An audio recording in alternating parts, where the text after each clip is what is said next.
Welcome back. Artisanal miners in the Democratic Republic of Congo say they are struggling to make a living due to a global decline in commodities prices. Low commodities prices have battered the Democratic Republic of Congo since last year, forcing mining companies to suspend operations and shedding thousands of jobs. Congo, Africa's largest copper producer, is heavily dependent on the mining sector, which together with its smaller oil industry accounts for 98% of export earnings. Last month, the country's Chamber of Mines announced that the mining sector lost at least 3,000 direct and 10,000 subcontractor jobs since commodity prices began to tumble last year. As Commodities Slump forces big mining companies to slash costs globally to reduce high levels of debt, artisanal miners have as usual stepped in, risking it all to make a living amid Congo's economic crisis. These workers at a former industrial open mine site in Kolwezi are part of tens of thousands of miners who work in the mostly unregulated artisanal mining sector. We go to the market with a sack full of minerals, which weighs between 150 and 160 kilograms. But when we try to sell to the Chinese, they weigh it at 60 kilograms, and we are forced to sell it at a lower value. The government scaled back its 2015 growth estimate to 7.7% from more than 10% because of low metal prices. It expects growth to rebound to 9% this year, while the International Monetary Fund predicts 7.3% growth. But very little of that growth can be felt on the ground. There is a lot of talk about the abundance of natural resources, but the reality is that people here live in poverty. So you have to wonder, who benefits from all these profits, and where do they get these profits from? We can see that the profits from mining here go to other provinces, to other countries, and other continents. It's not fair. We're fighting for justice. The boom in mining in Kolwezi has led to the mushrooming of small shanty towns near mining sites where markets sell food and other necessities. Vendors here say the decline in mining activity has led many to fear for their future. There's been a lot of changes in the whole city. There's no enthusiasm for business. There's been a disruption in the way we do business because mining is the lung of Kolwezi, and that's what most people depend on. Analysts also warn that the mining sector could be dealt another blow amid growing political risk as the presidential election set for November is likely to be delayed. Back home, President Muhammadu Buhari says the unity of Nigeria is non-negotiable.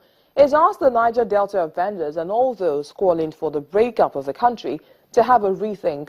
He says his administration is making efforts to reach out to the leadership of the militants in the Niger Delta region to persuade them to give peace a chance. Our State House correspondent Chukuma Onwekusi reports. The president's convoy arrives the Eid prayer ground at exactly 9 o'clock in the morning.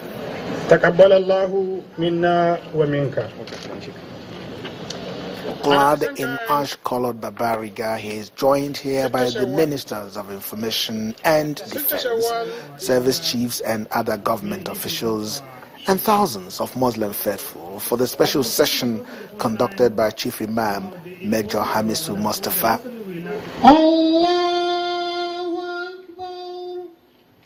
After the prayers, Vice President Yemi Osinbajo led residents of the Federal Capital Territory into the president's living room to pay him the usual Salah homage. The Vice President is optimistic of a brighter future. The FCT minister did not come empty-handed. The worshippers in the presidential villa chapel also came with their own presentation of gifts.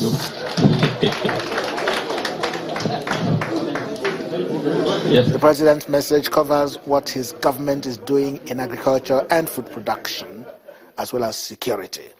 He has a message for militants in the Niger Delta region. We have now to concentrate on the militants to try to know how many of them in terms of groupings, to try to get in touch with their leadership, and to try to persuade them, please let them give Nigeria a chance. I assured them that when we were very, very junior officers, we were forced by our leaders, and the famous saying which General Gawan said, to keep Nigeria on is a task that must be done. Everybody then who was in the field from 1967 to 70 knows what is the government by this. We never think of oil, much less oil to make us fight among ourselves. All we are after is one Nigeria. But please pass the message to the militants that one Nigeria is not negotiable. The president once more assures Nigerians that he is ready and at alert to secure and manage the country effectively. Chukuma Onwekusi, Channels Television News. And on that note, we end today's program. Thank you so much for watching. I am Bisi Adebayo.